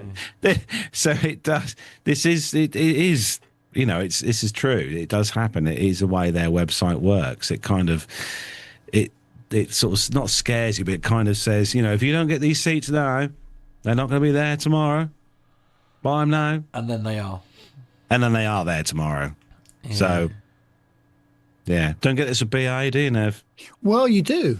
Actually, oh, there we are. You do. How very balanced. Many flights with BA when it said there's only 5 seats left at this price, and then I've gone back the day after and it said the same thing, or maybe it's gone up. Maybe only 7 seats left at this price. So yeah, I think it's a little bit selective, shall we say, to single out Ryanair in that way. But I think most situations are fairly clear, although I do concede that, as you said earlier, you have to deselect lots of things that you don't want, perhaps. Yeah. But actually, I didn't think I'd ever be sitting here supporting what Ryanair are doing, but I think they... But it's the game. They are doing a good job, and it is about maximising the customer revenue against their low-cost model. But that's the game, isn't it, Nev? That's the thing, isn't it? You've got to wade your way through all of the crap, if you like, to just sort of get to where you want to go. And I don't blame them for trying to generate more revenue. I guess the problem lies where you then end up, perhaps we're a little bit more savvy than the average flyer, and therefore, we know what we're watching out for. We know what we do and don't need, and book accordingly as we're perhaps. And I mean this in the nicest possible way. I love my mum dearly, but she's useless at booking flights and all that kind of thing. And so on numerous occasions, I've ended up sort of like when she's had her various trips up to Ireland where I've had to sort of, or across to Ireland, I should say, I've had to sort of step in because, she doesn't understand why her ticket's gone from £45 to £240. And that's with EasyJet, which are more transparent than most in terms of the add-ons and all that kind of thing. So, I don't know. In a perfect world, yes, it would all be very transparent, but it's the game, isn't it? I think I think there are bigger things that we could be suing each other for rather than this, if I'm honest. Yeah. And if you look for those $16.99 flights, they do exist. No, they do exist. They do exist. You have to find them. Yeah, absolutely. They do exist. Yeah, myself and a friend of the podcast went to Toulouse, and our tickets cost us £20 each return. So they absolutely do exist. There aren't many of them, but Was that on Lufthansa flight 222 to Toulouse? Yeah, I beg your pardon. That's the genuine flight from, I think, Frankfurt. Yeah, it's Lufthansa 222 to Toulouse. Good Lord. Wow. Love that. So, next story comes from Flight Global. And Andy, I hope you've locked your seat in position. Once you've read this, I'll tell you a similar story. WestJet 737 aborts takeoff at high speed after the pilot's seat shifts backwards. Canadian investigators have disclosed a WestJet 737-700 rejected a takeoff at high speed after the first officer's seat unlatched and fully shifted backwards. The first officer had been flying, the pilot flying at the time of the 26th of January departure to Calgary from Comox on Vancouver Island. According to the Transportation Safety Board, control of the aircraft was transferred to the captain, who aborted the takeoff at around 120 knots and brought the 737 to a halt. Comox's main runway has a length of 10,000 metres. The crew requested an aircraft and brake inspection by Aircraft Rescue and Firefighting Services, says the Safety Board in a bulletin.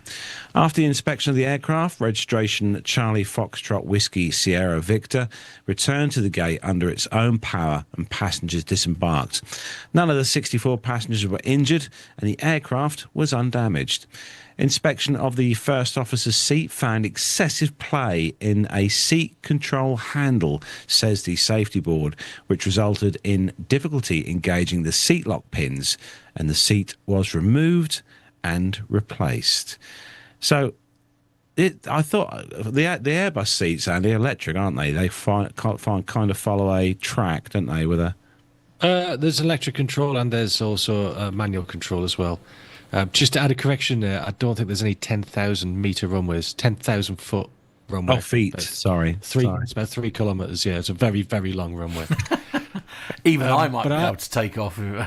This kind of thing does happen. I had it happen to me once many years ago when I went through a takeoff power, and then I thought it was just the initial G of acceleration, but then I could feel both my arms getting long, like stretched out, and I suddenly realised that the seat was moving backwards and the electric motor had gone wrong.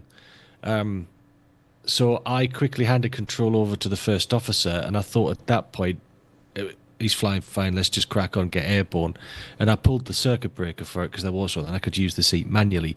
But it is very disconcerting at quite a critical point of flight when the world just changes around you. I just started sliding backwards. It's like, what's going on? Why is this happening? You have control.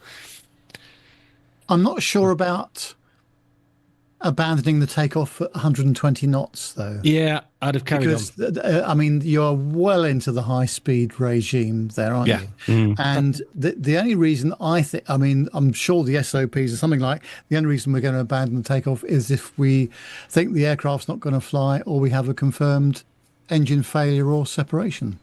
Yeah, that's why I continued, because I thought there's far more risk in stopping this aircraft now than just letting the first officer unstick it from the ground, fly away, then I'll deal with this seat. I'll sort it out. Because it's only going to slide back so far against the stops. That's it. Yeah. Well, you're saying you pulled the circuit breakers so it can't move anymore, and it's all just, Well, so it couldn't move under its own steam, Yeah. And then I could move it manually, because of course the 737 doesn't have like an electric motor to move it around on. So yeah, but once again you have to caveat, this is sort of armchair flying, isn't it? We weren't there at the time. Everything worked out well for them, but I'd have probably carried on at that speed. Richard Adams in the chat room points out something that I can definitely relate to. He says it's a common problem with the Cessna 172, even after an AD mandating new rails, or it is for heavily used flight school aircraft. Yeah. You see, that's a little more dangerous when you're a single pilot operation, and that must be very uncomfortable. Yeah, very scary.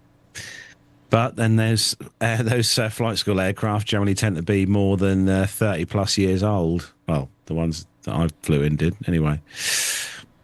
Interesting though. Right, Andy, you've got the last story. We're going to go all kind of old school for this story. Yes, and this is from the BBC.co.uk, and this is about the pioneer who influenced decades of aviation. A man who taught himself to fly a fragile monoplane flying it from Surrey has been credited with shaping British aviation for 6 decades. Thomas Octave Murdoch Sopwith taught himself to fly the plane aged 22, taking flight from Brooklands before later helping to found Hawker, which went on to produce the Hurricane and the jet-powered Hunter. David Hassard from the Sopwith archives told Secret Surrey sailing was his thing, but he soon got involved in everything else, including aviation, and wanted to give it a go. He got a flight and loved it so much he bought himself an aircraft and learned to fly it himself. Sopwith helped to form the Sopwith Aviation Company in 1912, and within 2 years his designs were at the heart of Britain's World War I air effort. Hassard said he crashed his first plane but bought himself a second one. Had plenty of money, this bloke, didn't he? Within 3 or 4 weeks, he was the 31st person in Britain to have a flying certificate. Sopwith went to the US for competitions, winning a lot of money, Hassard said. It was these winnings, along with the funds he already had, which enabled him to set up the company. Hassard said his engineering at the time was very good and had experience in building boats, but went on to help make an aircraft. The Navy then heard about it and sent a pilot down for a test flight, who recommended it for usage. When World War I began, an order was placed for 70 aircraft, which was more than he had made by that point, Hassard said. This led to him making smaller, more agile planes, which nobody else really did. Progressively, they made the Sopwith Camel plane, which had 2 guns firing through the propeller, and that became the most successful aircraft during the war.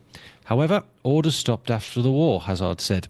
Sopwith and his designer, Harry Hawker, formed a new company, H.G. Hawker Engineering. Sopwith stayed in the background, but his influence shaped the company's culture. Over the next decades, Hawker produced some of Britain's most important aircraft, the Fury biplane, the Hurricane, which helped win the Battle of Britain, and the jet-powered Hunter. So there we go, a short little history into Thomas Sopwith. Ooh. And the first person to have a licence, did you say, Andy? 31st. 31st person. Yeah. Yeah. There we go. Bit of aviation history for you there. Right. Retro Airline Ads. We're going to go from history to retro history, aviation history, Nev. Yeah, we are. And thank you to Shane down under in Australia, who very kindly sent us a couple of videos to show you. And he says, love the show. Keep up the great work. A couple of adverts from my part of the world in case you're looking for some material. Well, we always are. Thank you very much indeed, Shane, for those kind words. And let's look at one of those ads right now.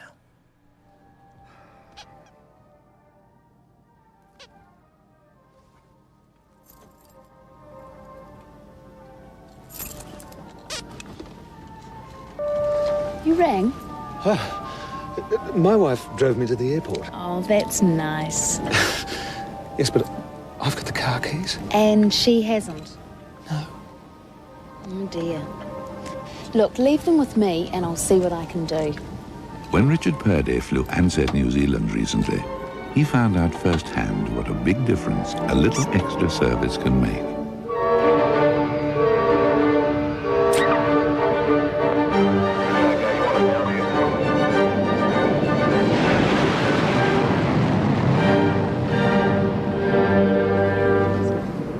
Any luck with the keys? Not a problem. I gave them to the pilot and he threw them out the window. Oh, that didn't end how I thought it was going to end. I'm not going to lie. I thought that when I watched that, I thought it was going to be like, a happy story and his wife got Happy the keys ending. back. Yeah. But somebody got the keys, just not someone sure got who. the keys. Yeah, absolutely. Can you imagine if they did something like that nowadays? Oh my goodness. Can you imagine getting a request like that on the flight deck, Andy? Yeah, well, I'd happily throw them out the window on the ground, obviously, and say to the ground crew, "Can you get them to so and so?" And then get on our way. Yeah, fair. It's a little bit higher up in our aircraft, though. Did you see what type of aircraft that was? I didn't. No, what was it? A 146. Oh, okay. Is that a bit? I'm guessing that's a bit lower then, is it? Yeah, nice and low at the ground. Nice. Okay. That Love little regional jet, yeah. Well, thank you very much for that, Shane. We're going to have the other one you sent us next week on the show, which follows a similar theme, is good as well. So we'll have that next week. So thanks again for you sending that in and your kind words as well. Nev, the 600 show is rapidly approaching. We're already well into February, and it'll soon be May. Yeah, rather worryingly, it's not long to go, is there? But so just to let you know, the 600th show, Friday, the 22nd of May, 2026. Many people have already signed up, so thank you very much indeed. It's at the Imperial War Museum in Duxford in the UK, and we're using the airside suite, which is part of the conference centre there. There are still a few spaces left, so if you would like to join us on that day, there is a £60 entrance fee payable to us by our Patreon or PayPal account. You need to pay us by the 1st of April 2026 this year. So if you would like to come, please send us an email to podcast@planetalkinguk.com. We'll help you with the payment side of things, and then we can go from there. Just to let you know what else is happening that day. That fee will give you a complimentary 1-hour visit to the museum. But I do know that they don't actually police that, so you might be able to stay for longer than an hour in the museum itself. If you're coming by car, there's free dedicated on-site parking, and included in the whole thing are tea and coffee breaks with cookies, fresh fruit, and a buffet lunch included in the entry price. Now, if you're staying over, there's plenty of reasonably priced accommodation locally to Duxford.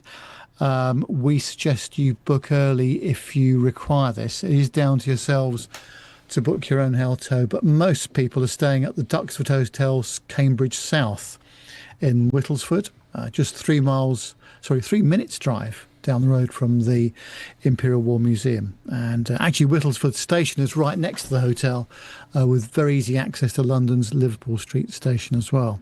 Dinner in the evening is across the road, literally just a few metres across the road at the Red Lion Hotel. They do have rooms available too, if you would like to stay there. Dinner is a pay-for-yourself thing, and we're just getting some menus from them shortly, and we'll be sending out menus because they would like us to pre-order your food. And the restaurant will need that information by the 30th of April at the latest. So we'll send you some details about that. And we now have 2 of our guest presenters confirmed. You may have heard from last week's show. We've got a well-known personality from the social media platform, Scotty Bateman, MBE. Scotty is going to be joining us, and he's written a fabulous book on the Hercules. And by the time we have our 600th show, he will have published his book called Jumbo, which rather inevitably is all about the Boeing 747. Scotty was previously a C-130 captain, and having been a first officer on the 747, he is now a senior first officer on the A350-1000 for a large UK-based airline. I think we've got a picture of him, hopefully, Matt, somewhere there in the system. And our other presenter is one of our loyal regulistas, Alan White.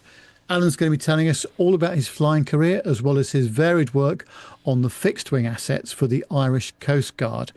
If we've got a picture of him there somewhere, he's in fact standing in front of one of the company's Super King aircraft. Should make for a very interesting session, I would say. And the sort of flying that Alan and his colleagues do are quite challenging, I have to say. So it'll be very interesting to hear what Alan's got to say. So very much looking forward to Alan's presentation as well. That's all on the 22nd of May, which is a Friday, 2026.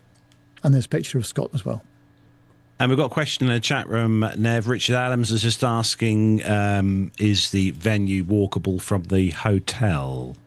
It's a 3-minute drive, at a pinch probably, but we'll have various cars there, lots of cars, so we'll be able to transport people to and from. So that shouldn't be a problem at all. Yeah, absolutely. If anyone does need a little lift, we will be on hand to provide that for sure. But looking forward to it. It's going to be a really, really good weekend, or good day, I should say.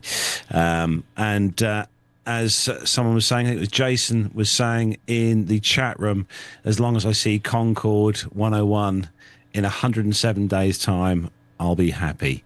And it is quite a sight to see. Yes. And go on board the Concorde at Duxford. Very good indeed. Right. It's time to take a little look at what's going on in the world of grey stuff. It's Nev's favourite time of the show.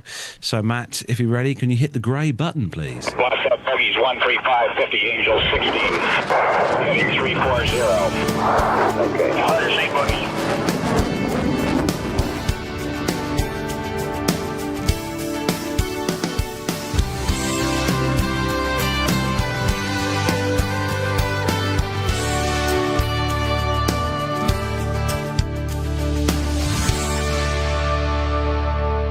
And first up from the BBC.co.uk, if you're living up in Manchester, Aviation Museum's £10 million expansion plan approved. Wow, that's big.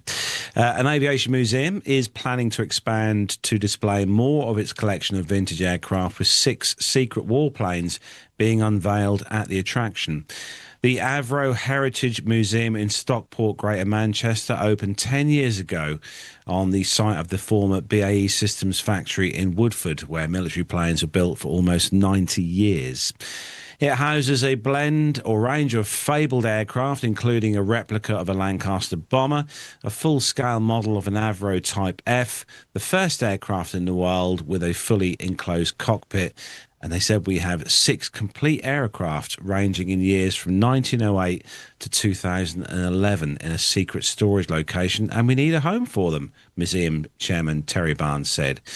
We're going to be able to display the aircraft to protect the legacy of the Avro company, which was the driving force of the aviation industry in Manchester. The extension to the museum, which has been approved by Stockport Council, is expected to cost more than £10 million, and a fundraising campaign is set to be launched later this year. Aviation pioneer Aliot Verdon-Roe, who was born in Patricroft near Eccles, launched the Avro company inside a cotton mill in Ancoats in 1910. The firm built planes for the Royal Flying Corps during the World War I and set up a factory, including an airfield on farmland at Woodford back in 1924.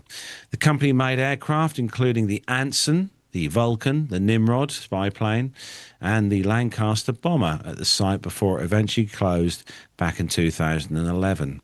As part of the deal is set to sell the land for the housing, BAE Systems funded the renovation of the former aerodrome fire station, which became the Avro Heritage Museum. The planes on display also include a Vulcan bomber, which was built back in 1963, and a virtual reality experience of a bombing raid over Berlin with footage filmed by the BBC. More than 3,000 Lancaster bombers were assembled at Woodford during World War II after the legendary warplanes were built in Chatterton and transported by roads across Manchester. Ian Lomax, a trustee of the museum, said it's awe-inspiring to think that this Lancaster bomber went through 137 operational sorties during World War II. Every day this aircraft was going out on bombing raids over Germany, Italy and occupied Poland, and it survives to this day. The museum itself attracts around 13,000 visitors per year, and it's hoped the extension could help that figure raise to 20,000. Many of the planes which are now in storage were previously on display at Manchester's Museum of Science and Industry, and the collection includes an Avro Shackleton AEW Mark II, a long-range maritime patrol aircraft which was made at Woodford back in 1954. Another aircraft is the Avro 707C, a prototype built to test the aerodynamics of the Delta Wing, which was later used on the Vulcan bomber and Concorde. Do you know where this is, Andy? Have you been there? Do you know, I haven't been there, and I'm gutted I haven't been there. I didn't even know it existed. Nor did I. I'm definitely going to have a trip there. That's definitely a fundraiser, that is. £10 million. Yeah. That's going to take. Yeah, I've not been there either, actually. And I had several customers from my past that were very close by to that museum as well. So I could have easily have popped in. But no, it's some serious expansion going on there. And it's great, isn't it? It's an incredible history, that part of the world at Woodford. Big number, isn't it, to try and raise? That's the trouble. Good luck to them. Good luck to them. Good to have some more aviation museums around the country. Definitely. Nev, looking forward to you reading this, which apparently has got to be read in an Australian accent. Oh. Well, we shan't be doing that. But it's on australianaviation.com.au, and it says that the Royal Australian Air Force has deployed multiple aircraft to Nellis Air Force Base in Nevada to engage in multinational combat training exercises. 6 F-35A Lightning IIs and an E-7A Wedgetail were deployed to the desert state along with 200 aviators to support exercise Red Flag Nellis and exercise Bamboo Eagle with the United States and the United Kingdom. The RAAF's F-35A Lightning remains at the cutting edge of air combat technology as a highly advanced multi-role supersonic stealth fighter. And our E-7A Wedgetail is one of the world's premier airborne battle management platforms, said Wing Commander Matthew Devison, who's leading Australia's contingent in the exercises. These exercises, he said, provide a highly realistic training environment where we can integrate different capabilities and strengthen our ability to operate with key allies and partners. Each nation brings unique capabilities and experience, with no single aircraft or unit able to accomplish all of the mission objectives on its own. Well, exercise Red Flag Nellis has been operational since 1975 and seeks to increase the intensity of regular air operations to adequately reflect a combat experience. Exercise Bamboo Eagle was only introduced in 2024 and has quickly expanded to incorporate long-range missions across land and maritime environments throughout the US. Well, Australia's participation in these exercises demonstrates a long-term commitment to regional and multilateral stability in the defensive sphere, being part of exercise Red Flag Nellis since 1980. These exercises involve large force employment missions with a high number of multinational aircraft in the air at the same time, Commander Devison said. These exercises ensure that we remain ready to operate seamlessly with two of our most important strategic partners now and into the future. And I would imagine that, as in so many cases in armed warfare, there's no sort of one aircraft where one size fits all. You need multiples of different types of aircraft to suit the different sorties and the different operations that they're carrying out. Definitely. If you want to see lots of military aircraft, you need to go to RIAT, which is happening again this year. Ah, yes, of course. We haven't done RIAT for a while, have we? No, it's a long old way to go. Yeah, it is. A long old way to go. And the ticket prices don't get any cheaper either, unfortunately. But Great event, though, to be fair. That is a good event, yeah. If you are that way and you want to have a good weekend away, well worth a visit.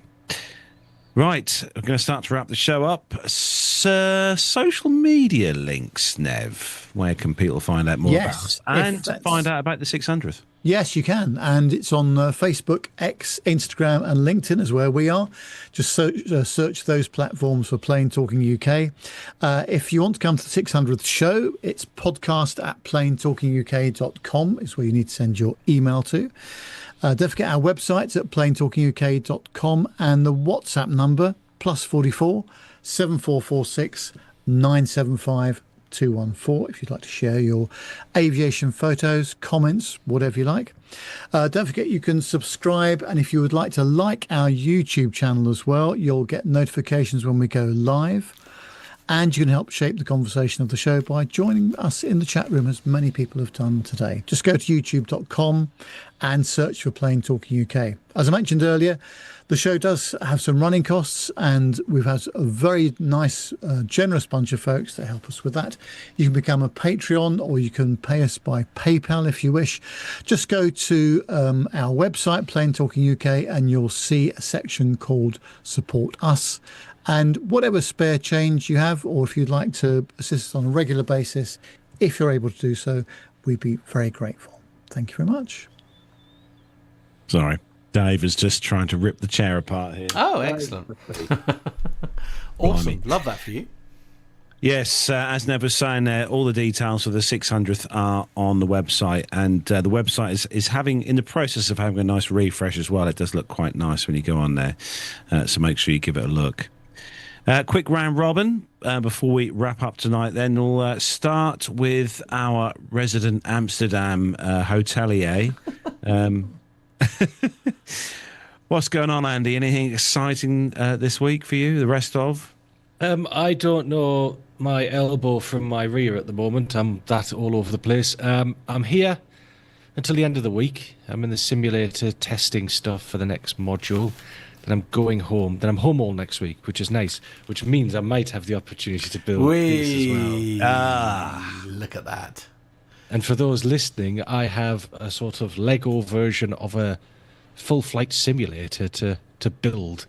It does say 14 plus, which I am 14 plus, so it's perfectly acceptable for somebody my only age just though to mentally, be building yes, with this yeah. sort of stuff. Only just mentally. Yes. Only just, yeah, absolutely. Yeah, so I should be back in the pub next week. Wee. Does it come with the operating system as well, Andy, to run it? No. Well, I think it's a bit small for that. I think if you had to build the server rooms as well, it would be twice as expensive and twice the size. See, as well, yeah. see, the nerd in me would be getting a Raspberry Pi little mini screen to put in the front there, you see. Oh, and something else I didn't mention. Today, I took Brian Geller, our competition winner from last year, for Ruth's fundraiser for Mind. I took him in a simulator. And he had a really good time. I met him last night. We had dinner. He flew in from Washington, D.C. Wow. Came all the way over to go in the sim. And I believe he's going to do some feedback for APG. And I think he might send me something as well that we can use. So, Excellent. yeah, see how he got on. That'd be amazing. So that was cool. That was nice to meet him. It was good fun doing that. Yeah. Wow. Awesome. I wish I should have entered more times. Wow. Oh, well. Bad luck, mate. Bad luck. Oh, well. Nev, anything exciting going on in the world of Mr. Bones apart from exercising and drinking less wine? And that's about it, really. It's not very exciting. I have actually booked a trip to the Isle of Wight with Mrs. Nev. We're going in April for a few days. I've not been to the Isle of Wight since I was, I think, 11 or 12. A very, very, very long time ago, and Sue's the same. So it's in colour now, Nev. It's not black and white anymore. It is, and they use transistors rather than valves as well, don't they? Wow. So looking forward to going there in April. No doubt we'll bump into Mr. Richard Adams whilst we're there, have some beer and some dinner. I went there 3 times last year, Nev. Yes, and looking forward to that very much. But no, it's very much as you were this week. Nothing too strenuous. Oh, sounds like fun. Hopefully the weather will be nice and warm for you, Nev. Fingers crossed. Yes, a bit like the Channel Islands. I think the Isle of Wight can have very different weather to the rest of the UK. Yeah. Good and bad sometimes. If it's very sunny on the mainland, the island is not so good, and vice versa. But we'll see how we go. We're going for the experience, not necessarily for the weather. You will Like love you, it, Matt. Nev. It's a wonderful. You will have the best time, Nev. I can assure you. And say we've been 3 times. We went 3 times last year. We absolutely love it. It's very much a home from home for us. Matt's going back this weekend. I think we're trying to go back June or July. I think certainly. So Good. So yeah, absolutely love it there. I need to do that. I haven't done the Isle of Wight yet. It's a very Need to do enjoyable that. drive, actually. Yeah. You know, it's a bit sticky round by Portsmouth, but once you've cleared that and you're on the ferry, it's wonderful. It's brilliant. Love it. It's good. And this weekend we are entertaining the in-laws, which will be fun. Awesome. Love that for Looking you. forward to that. As are Dave and Nigel. So that'd be fun. And then next week, I'm off. Me and Gemma have a week off together, which we're looking forward to very, very much indeed, because we did miss a lot of home time during Christmas because of Gemma's lovely job. So we're having next week off to make up for that. So I shan't be here next week, unfortunately. I shall be... I'm taking Gemma out for a meal. Don't tell her, though. We're going somewhere nice. The good news is she doesn't listen to this, so your secret is it's safe. absolutely fine. And it's fish and chips as well, so winning. So, yes. Steady Hang on, on. are you taking it to the local chip shop? You are, aren't you? Oh, Yeah, come on, absolutely, Andy. yeah. But no, to be fair, Andy, they've got some really lovely sort of plasticky type desks you can sit at to eat your chips in a plastic tray. So to be fair, it's a nice one, you know. Yeah. It is a nice one, thank you. It's in Southwold, so... Oh, I know the one you knows mean. how Yes, nice it's that absolutely is. lovely. Oh, hello. Somebody's got money. Blimey. Yay! Oh, dear. Anyway, so I'm looking forward It's to them that. premium bonds. The money came through the other day, isn't it? That's what it is. He's spending that, isn't he? Yeah. Yes. But, Dirk S. says he needs to leave. Thanks for the show. Have great work. Thank you, Dirk. Yeah, we do. We need to as well, I'm afraid. Yes, we need to go. So that's it for the show this week. Thanks everyone for tuning in the world of YouTube. Thanks to all the YouTube chat room family members, and also thanks to everyone who downloads the show as an audio podcast each week. Thank you very much to you indeed. We'll be back next week. Well, I won't be back next week, but we'll be back next week with another helping of aviation goodness for you all. So from me here in the home studio, from Nev in his studio, from Andy in his palatial studio, hotel studio, and from Matt in the Master Suite studios, have a great rest of the week and take care. And say goodbye, Nev. Yeah, take care, folks. See you next week. All the best.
There we are. And then I had a pint of scotch, and it was lovely. Sure. Dear. No, the peach dew bell was enough for me on Saturday night. So good. So good. Yes, my recovery beers on Sunday soon escalated. Recovery beers, did you say? Oh, do you remember when we had the meeting on Sunday? Yes, I do. Yes, sorry. And I had 2 lovely lunchtime pints of Stella. Yes. Oh, God, No. I thought you were better. Hang on. It's not British Stella, my friend.